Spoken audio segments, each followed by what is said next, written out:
राऊरी शहराच्या विकासासाठी आजपासून नवी सुरुवात करत असून माझ्या शेवटच्या श्वासापर्यंत राऊरीसाठी काम करत राहीन एवढा शब्द देतो, असे प्रतिपादन भाजप व महायुतीचे उमेदवार युवा नेते अक्षय शिवाजीराव कर्डिले यांनी केले. राहुरी येथील श्री बुवासिद्ध देव महाराजांच्या आरती निमित्त गुरुवार दिनांक 16 एप्रिल 2026 रोजी रात्री आयोजित कार्यक्रमात ते बोलत होते. राहुरी शहराचे मालक मानल्या जाणारे श्री बुवासिद्ध देव महाराज यांच्या समाधीस्थळी धार्मिक वातावरणात आरतीचे आयोजन करण्यात आले. यावेळी अक्षय कडिले यांनी पायी चालत येऊन समाधीचे दर्शन घेतले. त्यानंतर त्यांच्या हस्ते मनोभावे आरती संपन्न झाली. आरतीनंतर त्यांनी प्रसादाचा लाभ घेत भाविकांशी संवाद साधला.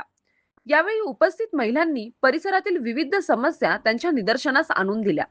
त्यावर मी तुमच्या घरातील मुलगा आहे असे समजून सर्व समस्या सोडवण्यासाठी तत्पर राहील, असा विश्वास त्यांनी महिलांना दिला. समस्यांचे तातडीने निराकरण करण्यासाठी आपण स्वतः पुढाकार घेऊ असे त्यांनी स्पष्ट केले. पुढे बोलताना कर्डिले म्हणाले, बुवासिद्ध देव महाराजांच्या आशीर्वादानेच माझ्या राजकीय प्रवासाची सुरुवात होत आहे. स्वर्गीय आमदार शिवाजीराव कर्डिले साहेबही प्रत्येक महत्वाच्या कार्याची सुरुवात महाराजांचे दर्शन घेऊनच करत असत.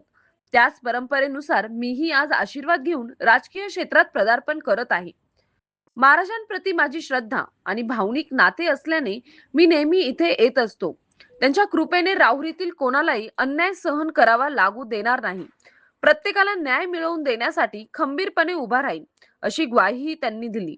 या आरती कार्यक्रमाला महिला भाविकांची लक्षणीय उपस्थिती होती. तसेच पुरुष भाविक आणि स्थानिक नागरिकांनी मोठ्या संख्येने सहभाग नोंदवत कार्यक्रमाला उत्स्फूर्त प्रतिसाद दिला. सतीश फुलसौंदर सह राजेंद्र मसे, MS News 15 राहुरी.